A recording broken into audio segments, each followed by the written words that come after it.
Good morning, Bruce. It's so wonderful to see you. You too. Good morning, good morning. So, good morning, family. When Ron greeted me this morning, he said, welcome to our family, welcome, welcome. And I feel like I'm already part of the family, so I feel like I just came home. I was on a holiday and I came home. So, yay! So today, Reverend TJ always teases me about this. It's really true. When I'm asked what is the title of my message, I allow myself to get still and let Spirit speak through me. And today, he always teases me because the messages, the titles are usually different. Today's is, I don't think at all different, is which, whose, or what tribe is mine? And I love that because then we get to really dig into it and delineate it and go deep inside it. However, Ron, after what you said, I just thought, okay, we got the message, we can go home. Thank you, it was wonderful. Thank you. So of course I looked up things, because we live in that sort of world now, but also you guys know I love the dictionary, so I love looking up things. I was a kid who had encyclopedias. Who else had encyclopedias? Yay, all of us, yay, had encyclopedias. And that was the fun thing, wasn't it? Your parents would say, okay, you can go get the encyclopedia or D, and you can read it. And at my house, if you read it, you just didn't get to read it or pretend to read it. You, at the dinner table, you got to tell something. You got to give a little report about, okay, you were in such and such letter, what did you learn? Because we were teaching each other. And my parents probably already knew these things and probably didn't want to hear it. However, that was the way we did it. So I looked some things up, and I looked up tribes, different tribes. And I was fascinated to know that there are 500 state tribes in the United States of America. 500 tribes from all the different states of Native Americans. Also that there are 400 Amazon tribes that choose to stay connected with the rest of the world. There are 100 that choose not to be connected with the rest of the world, with us. So I think that's fascinating. And also I decided, or looked it up and realized, that we have an ancestral tribe, each one of us. Because our ancestral tribe is about our DNA. So each one of us has an ancestral tribe, which these days, we can look it up, find out about our DNA. However, it's wonderful to know that that's what we're steeped in, that's what we come from, that's what it is about us. And then I decided or thought about, we have spiritual tribes. We have all sorts of spiritual tribes. We have unity, we have new thought, ancient wisdom.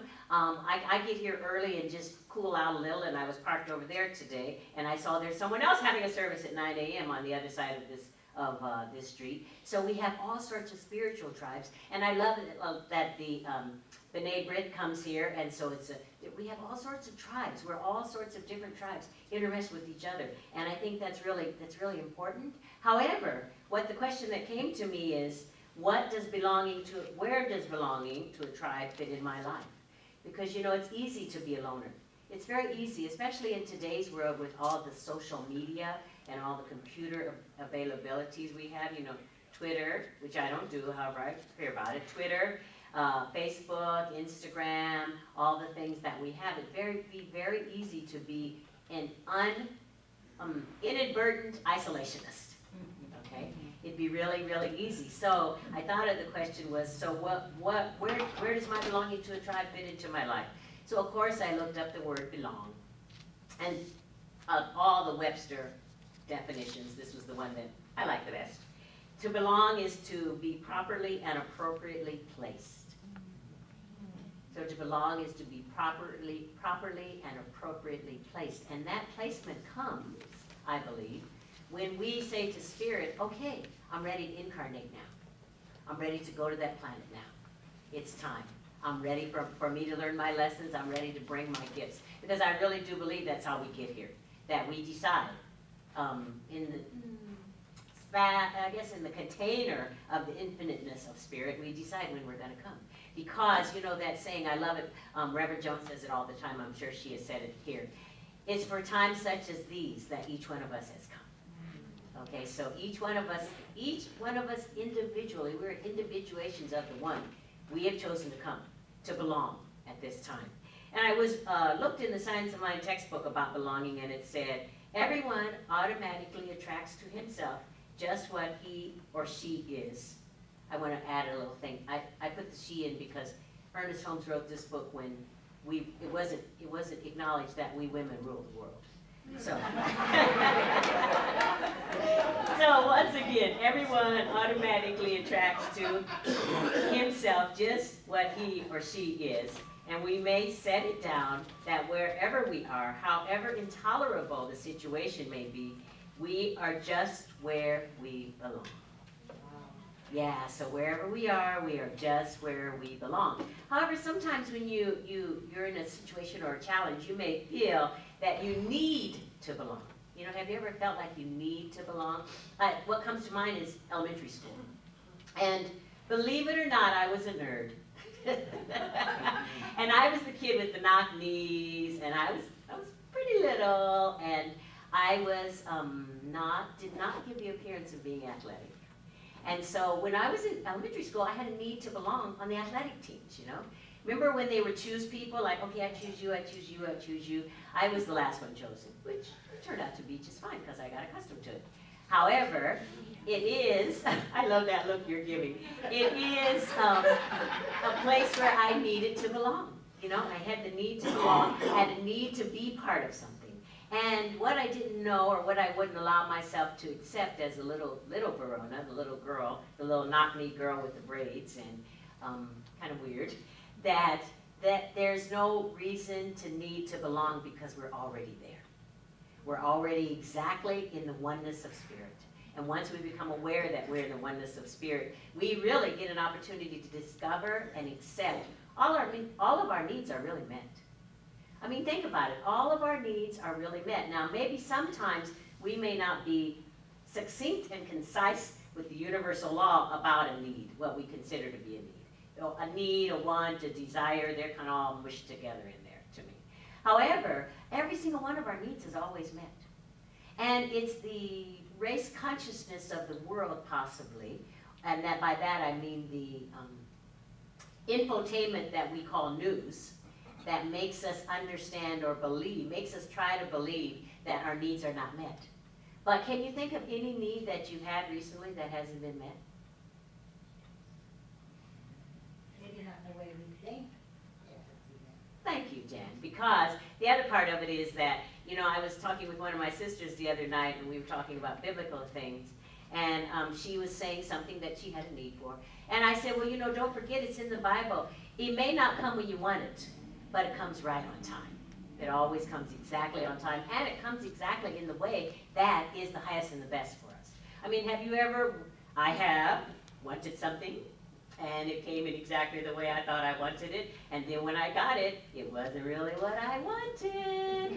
So it happens a lot. And also, it's just what Jan said, thank you, Jan, is that we get an opportunity to broaden our perspective and know that, you know what, this maybe doesn't appear to be exactly the need met in the way that I would have wanted it to be met. However, it really is.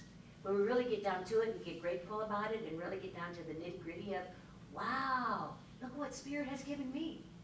Look at this, an opportunity for so many different things that may not have come if it had not been for that. So I was thinking about this belonging, and what came to me was that the creation of our belonging comes from our own individual truths, okay? Remembering our togetherness in the one. So belonging flows from three facets. One of the things it flows from is self-acceptance. So each one of us gets an opportunity to think of ourselves just like we would think about a newborn baby. You know, Karen Drucker has that great song about, I'm going to treat myself like a newborn baby child. Well, when you are accepting yourself, think of the baby. I know a lot of us are a few minutes away from that. However, allow yourself to, if you had a newborn baby in your presence, if you could visualize a newborn baby, that newborn baby is each one of us. And so if we can accept ourselves in that way and accept ourselves in trust and faith, and it goes along with what we were just saying, trusting in faith that this is really the best thing for me, that there is something in here that's going to show me this is the best thing for me. So that's one of the facets of coming to your truths. The second one is openness to vulnerability. This is a big one. I don't know about for you, but it is for me, because it's the courage to fail. It's the courage to take a step off the edge. And a friend of mine reminded me of, in the Indiana Jones movies, they had that part where he had to take a step off the edge, take a step off the edge, take a step off the edge, and he wouldn't. But if he didn't, there was something behind him that was going to get him. And so as soon as he stepped off the edge, a net showed up. And I love that was in the movie, because that's really the truth of our lives. That's the truth of spirit within and as each one of us. If you allow yourself to be vulnerable, if you allow yourself to step off the edge, the net is there. The net is you. The net is each one of us. The net is within us. And Spirit is just saying, let me know when you want me to roll it out. Because it's here. It is here. And I'm going to use an example. I have another example for later. But in my life, I guess about a year ago, I was in charge of facilitating a huge function with Reverend Dr. Michael Bernard Beckwith. Okay? And so it was months and months and months and months and months of work. The place where we had the function, I misread the timing. We needed 90 minutes. They thought we needed 45 minutes. In the midst of this whole event, one of the people at this facility came to me and said, we're going to close you down here. You're going to be finished in 10 minutes. It was a little bit of a freak out. And of course, Spirit unfolded in absolute perfection. Dr. Beckwith, everyone who was on the program said, okay, well, that's what Spirit wants. Okay, this is what we'll do. Okay, so it all got completed. It all got finished. Everyone had one heck of a good time. However, my vulnerability in the whole thing was later that night when I had washed off my makeup in my PJs, I got to send a note to our board of trustees and everyone who was a part of this event and tell them, Verona messed up. I didn't look at it correctly. I didn't read it correctly. And when I signed the contract for us, I really, truly was discombobulated, excited. I don't want to even put words on it because then I'll be judging myself. However, that was a real vulnerable thing. And it was a real vulnerable thing besides with the leadership of my entire community. It was also a vulnerable thing because I called Michael Beckwith and let him know that this is why it got cut short. Which for me was quite a sweaty palms activity. So, however, in the vulnerability of opening up, then I knew I belonged in this group of people. I belonged in this event. I belonged in this activity. So that's one other way. And the third way is a steadfast sense of love. And this love is not the love of God, but the love as God. Okay, so a lot of times we say, oh yeah, I have the love of God. Yeah, okay, that's a fine, mediocre statement. However, having the love as God, because each one of us, that's what we are. We're God incarnate. We're the place where Spirit stands forth as itself. Each one of us is that thing. So if we allow ourselves to have a steadfast sense of love, then we get an opportunity to create our belonging. So Maya Angelou says, you are only free when you realize you belong no place and you belong everywhere. Isn't that wonderful? You belong no place and you belong everywhere. And that belonging is a direct expression of our oneness. That belonging is a direct expression of each one of us, of our acceptance that we are the source energy. That we are the one. That we are the divine. That we are it. A long, long time ago, kids used to say, I'm all that in a bag of chips. We are. that was when my kids were teens, which was about 10, 15 years ago. Yeah, we are all that. We are exactly that. We're no less. We are exactly that. Exactly where we are at this very moment. So I thought about, well, do I match? Do I want to? Do I get to choose?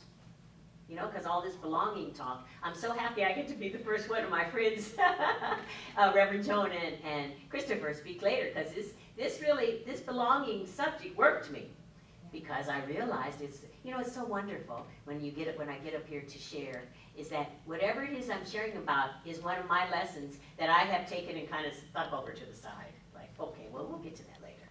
So this is really good because it helped me to understand, do I match? Or do I want to? And then I thought about matching versus being. Okay? And the difference is that when you're in the beingness, we get to absolutely, positively embrace ourselves. So I want you to do something. I know you guys know I'm a physical person. Give yourself a hug. and really, really just get in it for a minute. Yeah. And think about, when was the last time you had a hug like this? And guess what? We can have it anytime we like it because we can give it to ourselves.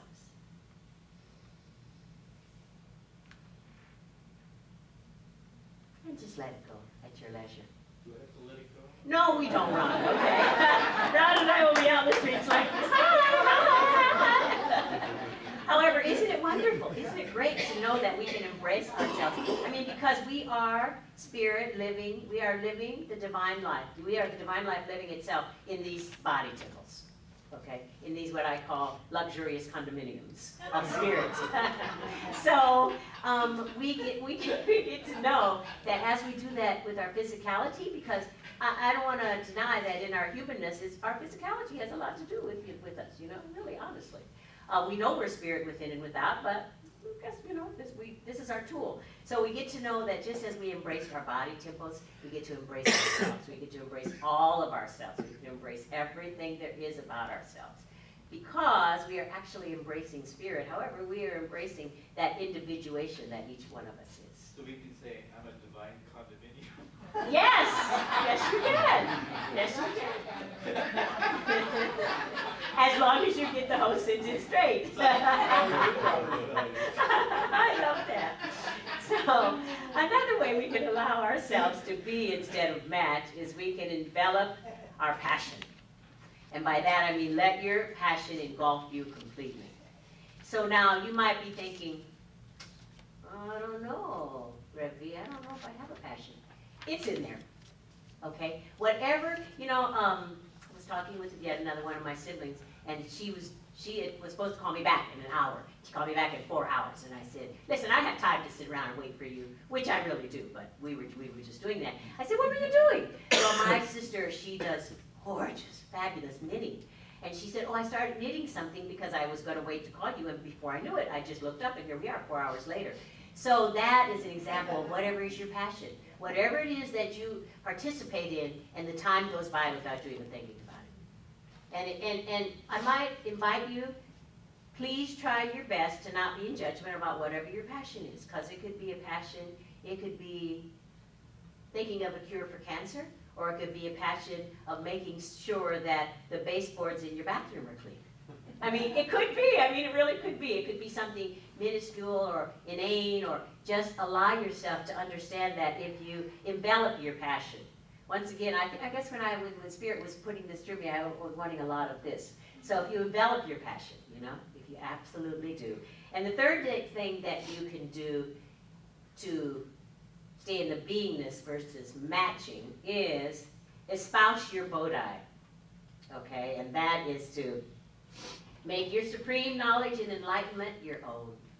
And you know how I love words. And so this espouse your Bodhi, I was looking at it and I thought, what's that? The espouse is to make it your own, to make it a part of your life. You know, I understand that when you get married, you make the person a part of your life. Okay, that's part of the commitment. That's part of what we do. Some people, but that's what we do. So if you espouse your Bodhi, and your Bodhi, I looked it up, I love this, is your enlightenment, is your ultimate knowledge. You know, when you sign that contract before you incarnated with Spirit, when you and Spirit were hanging out in whatever is your favorite place, whatever you can imagine as a favorite place to be with Spirit, this was something that you said, okay, I'll take that. Okay, yeah, Spirit, I'll do that one. Yeah, this is my enlightenment. This is my knowledge. This is mine to give. These are the gifts that I bring. This is exactly where I belong. So an example of this belonging, because as I often say, when I'm sitting in the seats, I think, oh, I like this. Oh, yeah. I took some notes. Oh, yeah, I think this works for me. Exactly in what ways is it working in the life of the speaker? So I really thought about this belonging, and recently, two things.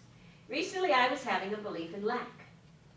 And I was doing my financial planning, and there was this little like, this little thing bothering me. And I realized, oh, that's a belief in lack. Oh, here it is again. Okay, because it's there. And as we all know, our life lessons, we get to work on them, work on them, work on them, work on them, work on them, okay? It's not like when I very first came to New Thought and I took a class and it was with Reverend Joan Stenman. I took a class and said, okay, worked on that, I'm finished, huh? I'm all, okay. And you all know her, she said, well, if you think you are, yeah. However, that wasn't it. So this belief in lack is one of mine that's been going on and on and on and on since I came here. And I love it because what it teaches me is to exude, to embrace, to teach, to share prosperity. So I was having this belief in lack, and so I stopped for a moment, and I thought, okay, what is this about? I allowed myself to be quiet. I allowed myself to be, like you so wonderfully taught us, just be in the silence. There's a myriad there's a cornucopia of things for us to accept and to know and to discover and to have as a revelation in the silence. So I allowed myself to be in the silence for a few moments, and what came through the silence was the reason I was holding on to this belief in lack was because I wanted to still belong to my sweet mama. My mother has been on the other side of the veil now 5 years. And we had, during the time we were both on this side, a rather tumultuous relationship. However, in the end, in the last 5 years of her life, it was cool. We got to really embrace and accept and respect one another. However, I realized my belief in lack was about belonging to my mother. My parents were children in the Depression. And my mother tells a story about how during the Depression times, it fascinated me. You could go to this thing called the soup kitchen, and you could take a kettle, a pot, with a lid on it, and you could go there and you get a pot of soup, and you bring it home, and that's what your family eats. Okay? And if you have something to put in it, fine, but if not, it was just what we might call broth. So my mother she was the eldest, and so she was in charge of going and getting the pot, the kettle of soup, because her mother was a domestic, and her father worked on the railroad, so she was the one. So she would go, and on her way back, she and her best friend, sometimes they wouldn't put the lid on tight of theirs, and they would swing the kettle, and some of the soup would come out. Okay? And when they got home, how that manifested when they got home was, my mother didn't get to have dinner because some of the soup came out. She was from a family of 5 kids, 2 adults. That's just the way it was. As a result of that, I'm telling you, my mother, she was one of the most frugal people on the planet. However, she also believed in lack. She had this huge belief in lack, and with all the wonderful things that she put in her children, all the things she put in us, and I can't ever list all the glorious and spectacular things that my mama put in us, she put in the belief in lack. Okay, it was in there. So I got to see, oh, okay, here we go. Here's where I am. If I could just allow myself to embrace, just embrace myself. Just embrace myself. Embrace the awareness of why this thinking is coming up. Embrace my awareness that I was longing for my mother. That I was really longing for this sweet little woman who is my mother, who brought me here, who nurtured me. And also that this was yet another part of grieving. You know, grieving goes on and on and on and on and on again. You know, as we say, the deeper the love, the greater the grief. So I got a chance to first embrace that knowingness, embrace that awareness. Then the next thing I got to do was envelop myself in my passions. And some of my passions are I enveloped myself in affirmations. Because one of the affirmations I said, there is enough, there is enough, there is enough. As well as I got a chance to be grateful for this whole opportunity that I was a part of here. I got a chance to be grateful for being raised by someone who didn't think there was ever going to be enough. I got a chance to be grateful to know that that was different. I got a chance to be grateful that there was a part of her that taught me completely differently, because this is the woman that taught me the Bible inside and out. So I got a chance to envelop my passions. And the final thing, I got to espouse my Bodhi, which is I get to do classes on prosperity. I get to do coaching on prosperity. I get to do all sorts of prosperity practices. So this particular day when I was having this opportunity for growth, what I did, one of the prosperity practices we all know is decluttering. I got up, I got a glass of water, set it down, I set the timer on my phone for 1 hour, and I decluttered in my house. I just went around and decluttered.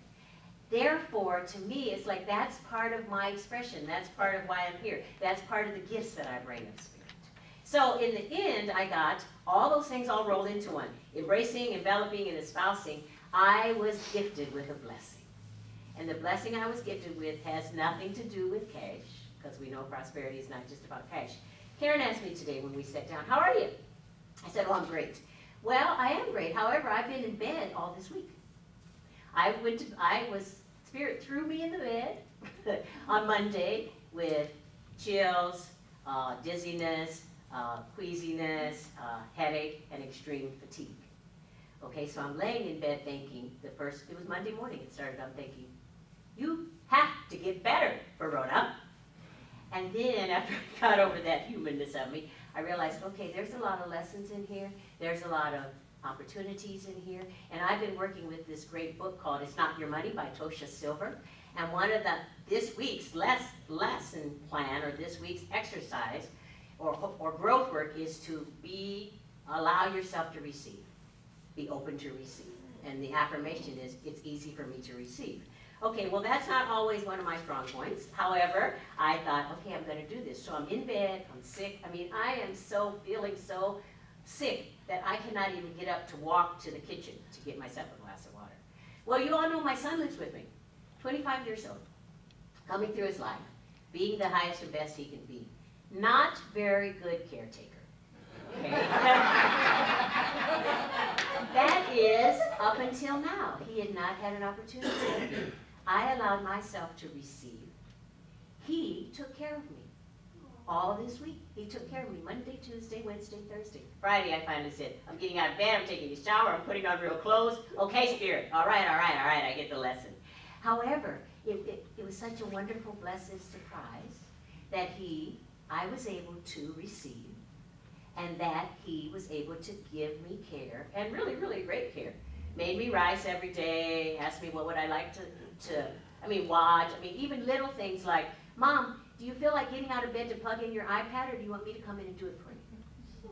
That's big for a 25-year-old man, to me. Okay, maybe not, but anyway, I say all this to say is that's where the blessing came in. That's where the blessing showed up. From my doing these three things, embracing, enveloping, and espousing my Bodhi, then I allowed myself to be open to receive and let the blessings flow. So we belong exactly where we are. We belong exactly where we want to be, because our wants are the desires of the heart of Spirit coming through us. So to close, I want to read you a quote from a wonderful young South African poet. And it just says, align, go with the flow. The rhythm of synchronicity will lead you to your tribe.